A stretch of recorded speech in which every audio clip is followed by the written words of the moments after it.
അടുത്ത മുഖ്യമന്ത്രിയാകാൻ വേണ്ടി ഉപ്പായൊക്കെ തയ്ച്ച് കാത്തിരിക്കുകയാണ് കെ.സി. വേണുഗോപാലൊക്കെ. അപ്പം കെ.സി. വേണുഗോപാലിനെ കോൺഗ്രസ്സുകാർക്ക് അത്ര വിശ്വാസമില്ല. കാരണം എന്താ വെച്ച് കഴിഞ്ഞാൽ ഈ കെ.സിയും പണ്ട് രാഹുൽ ഗാന്ധിയുടെ നേതൃത്വത്തിൽ കെ.സി. വേണുഗോപാലും കൂട്ടരും ഒക്കെ കൂടെ പഞ്ചാബി കാട്ടിക്കൂട്ടിയ കുറച്ച് കാര്യങ്ങൾ. അവസാനം പഞ്ചാബിൽ എന്ത് സംഭവിച്ചു എന്ന് ചോദിച്ചു കഴിഞ്ഞാൽ കോൺഗ്രസിനെ വേരോടെ അവിടെ നിന്ന് അറുത്തെടുത്തു. കോൺഗ്രസിനെ അവിടെ ഇല്ലാതാക്കി.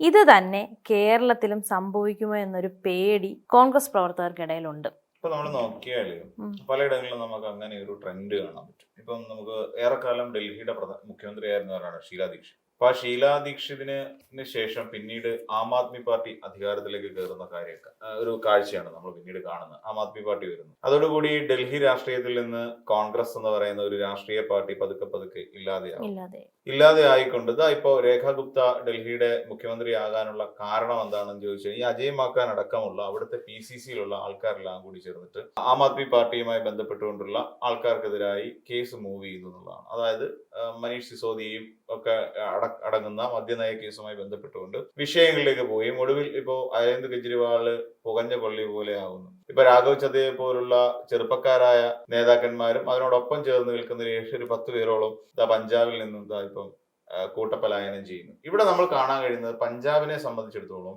അവിടെ ഉണ്ടാകാൻ പോകുന്ന ഒരു വലിയ ഭവിഷ്യത്ത് അവിടുത്തെ ആ സെക്കൻഡ് പാർട്ടി ആയി നിന്ന ഒന്നിനെ അവിടെ ഇന്ന് അമരീന്ദർ സിംഗിനെ വീഴ്ത്താൻ വേണ്ടിയിട്ടാണ് അവിടെ കെ.സി. വേണുഗോപാലിന്റെ നേതൃത്വത്തിൽ ഒരു കളി കളിച്ചത്. പക്ഷെ എന്നാൽ ഇപ്പം വീണത് ശരിക്കും കോൺഗ്രസ് പാർട്ടിയാണ്.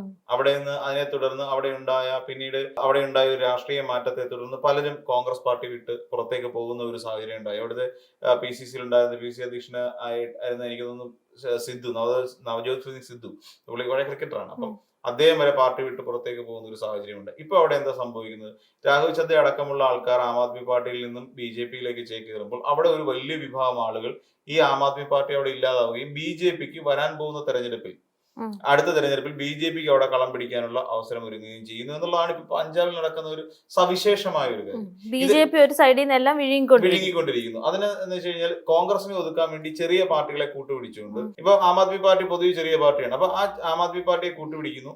ആം ആദ്മി പാർട്ടിയിലെ നേതാക്കന്മാരെ ഇങ്ങോട്ട് എടുക്കുന്നു. അതിനകത്ത് ED അങ്ങനെ തുടങ്ങി ഒരുപാട് ഭയപ്പെടുത്തലുകളുണ്ട്. ED, കസ്റ്റംസ്, CBI ആ ഭയപ്പെടുത്തലുകളൊക്കെ അവിടെ ഏൽപ്പിച്ചുകൊണ്ടാണ് ഇത് പിടിച്ചെടുക്കുന്നത്.